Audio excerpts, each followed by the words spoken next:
Whew. Whether it was Georgia, North Carolina, Wisconsin, Pennsylvania, Michigan, Arizona, or Nevada, we swept them all, and Donald Trump is president of the United States. For years, they said it wasn't going to happen. For years, they said, no, it's going to be the left's way. But it was the American people who looked the craziness of the left in the eye and said, we need common sense. We need real vision.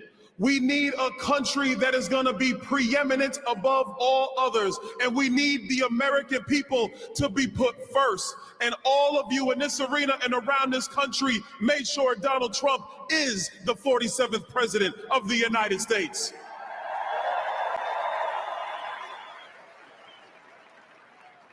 Being here in Washington on January 20th is special for me. This is the day we commemorate the birthday of Dr. King.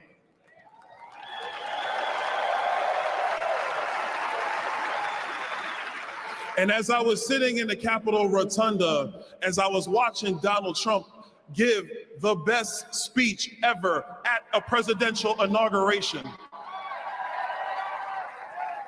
it reminded me to another great speech.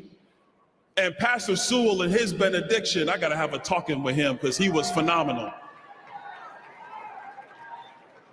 But what it said to me is that in our country, there are no perfect men. There are no perfect women. So for y'all who don't know who this is Byron Donalds.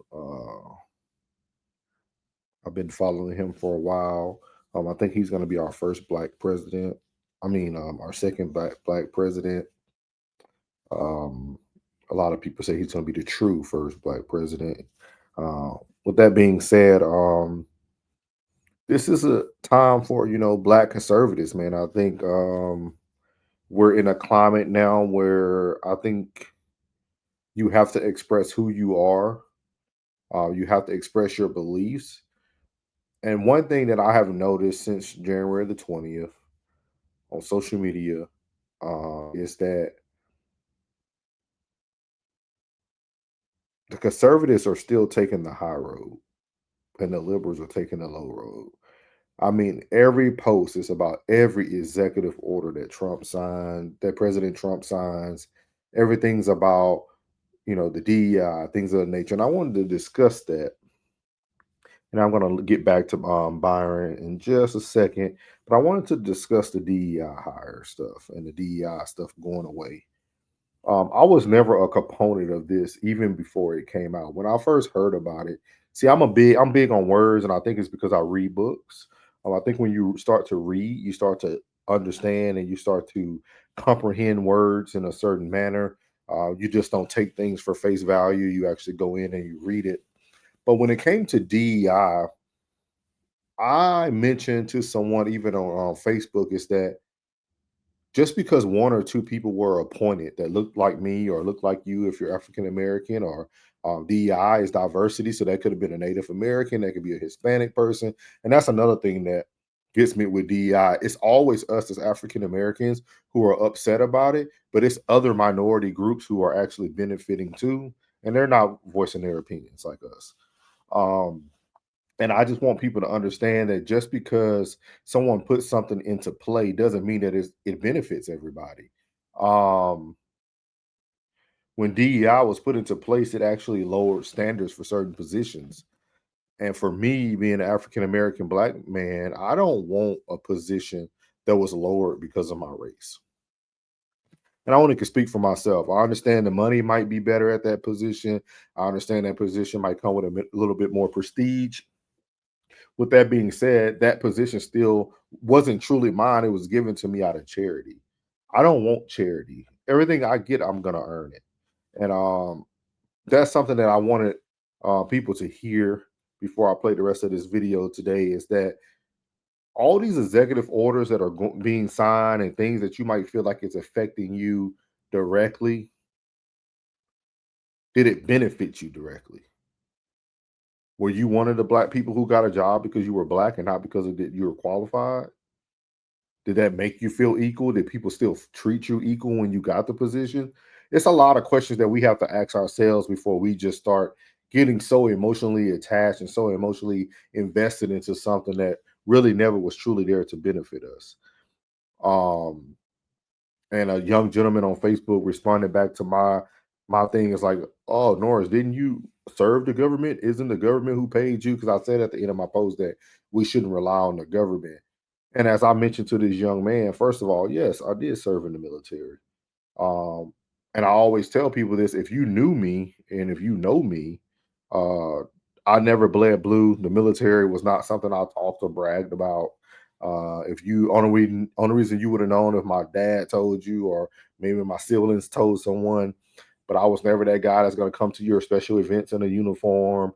I was never that guy who was going to spread it all over social media because my time in the military was just that it was time. It was 20 years. I got to retirement, but it wasn't the best of 20 years because these same things that we complain about in the world goes on even when you're in the uniform. And I'm going to drop more videos about that in the future. But I want people to understand that just because someone is in a system doesn't mean they truly support that system. And the reason why I say that is because just because somebody serves in the military, a lot of us serve for different reasons. I served because when I was 18 years old, I got the mother of my child pregnant in high school, and I needed to take care of my responsibility. That responsibility didn't last 1 year. My daughter's 20 now. I did 20 years. It pays for her education. It pays for different things, things that I probably wouldn't have the ability to do getting a regular 9 to 5 at the time when I was 18 years old. So everybody does a lot of things because of situations or circumstances. So before you judge someone and you judge their thoughts and their opinions about something, understand the whole story. Don't just give this concrete response to someone. And I told a young man on social media, whenever you're ready to have a respectful conversation, I'm here for it. Because I'm not here to argue with you. I'm not here to debate with you. I'm not going to change your mind if that's how you think. But I am here to provide you my opinion, my beliefs, and why I think the way I do. And then you can take it or leave it. And that's what it's there for. So let me get back to this and I'll be back. Women. There are people who were used at a point in time in this country to put this country in position to be better than it was before. And so that's why in the Capitol Rotunda, when President Trump talked about that bullet that went through his ear, and that he is here at this time because God has placed him here at this time to make sure that the golden era of America comes through right now.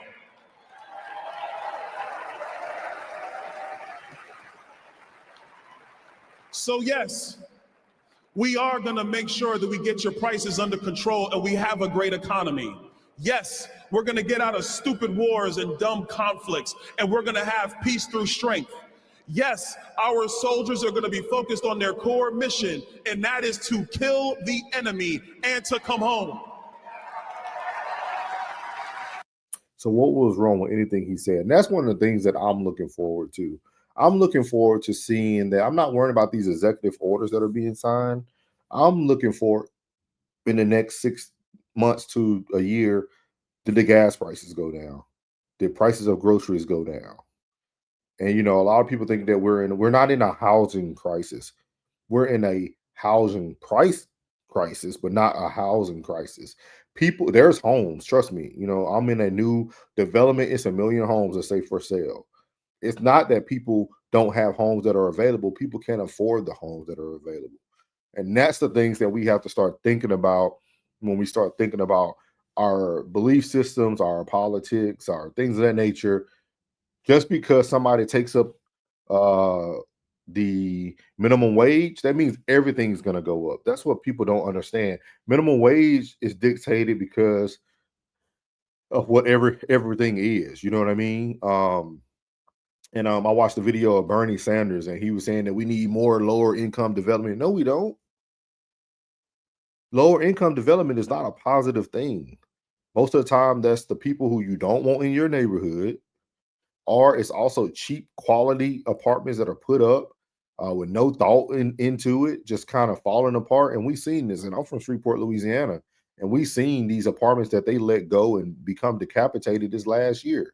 They had to go raid people out of the apartments because the people were just pretty much squatting there over time because the apartments didn't have heat. Some of them didn't have air. Some of them didn't have windows. Like it became just like a third world like war ground. So it's a lot to this stuff, and I think a lot of times we as people look on the surface and we don't go look at the meat and potatoes.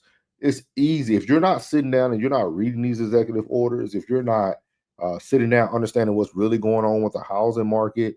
I bought my house last year in the time where everybody said it was one of the worst times to buy a house, and it wasn't. My APR was great.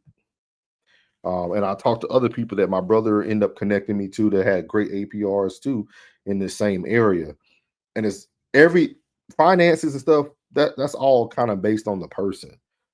Sometimes we look at situations, but if a person doesn't have good credit, things of that nature, if their debt to income ratio doesn't fix out, all that stuff matters. It's not just we in a housing crisis. We're not in a housing crisis. We're in an affordable housing crisis. People can't afford to get in a home.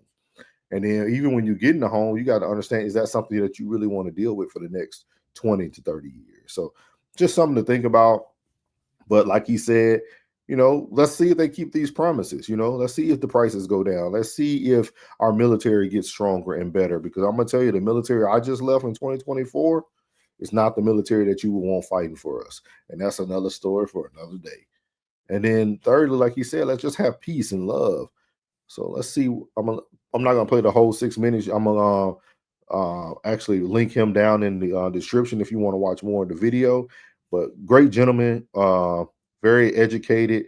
I'd love for you guys to go hear a few of his I would say debates and stuff that he does, and when he goes on Breakfast Club, speaks very well. Knows how to get his point across without yelling, arguing, or trying to throw low blows. So Yes, we're going to have the largest repatriation force of illegal immigrants in the history of this country because the only way you come to America is legally, following the law. and that's what we want, right? We want people here that are legal to be here and following the law, right? For some people that's gonna suck because you ain't gonna be able to go get Jesus or Julio from over at Home Depot to help you put your yard together or do your fence. You're gonna have to go through their people, and that's what we should be going through anyway. Go through these mom and pop companies who made their living off of doing what they do. We have gotten to a point now in society that we don't even recognize that we block our own success. We block our own blessings because we will reach out to another person because they'll do it cheaper. Because they'll cut corners for you. But hey, the best thing we can do is support each other and support each other fully. Um, it's funny too because even when I do this content creation thing, you really get to see, man, it's not the people that you would think are supporting you. Uh, some people that you think would support you ain't supporting you because support is resharing it. Not just liking it, not just leaving a comment here and there, but reshare it. If you like what you hear, reshare it. Don't worry about other people's opinion about it. Let them come to their opinion. That's what I'm there for. That's what I'm creating the content for, to hear other people's opinions. And I would love to have conversations, which we got something in store for you down the road, but we will be having conversations, and there's going to be a bunch of different perspectives that you guys can take away from. So again, this is Byron Donalds. He did a great special message. He goes on to talk about California and all these other states that are going through a lot of turmoil, and he's asking them, is that what you guys want to continue doing, or do you guys want to make a change? So just think about that. We're in some trying times right now, but my biggest thing is be respectful to people. Be respectful of people's beliefs, what they believe in. If a person cuts you off because you believe in a different part, or they was never part of your circle to begin with, so it's okay. You're not gonna miss them. I guarantee you that. But if no one hasn't told you, God loves you, which is most importantly, I love you. You're beautiful, and your boy is out. Let go.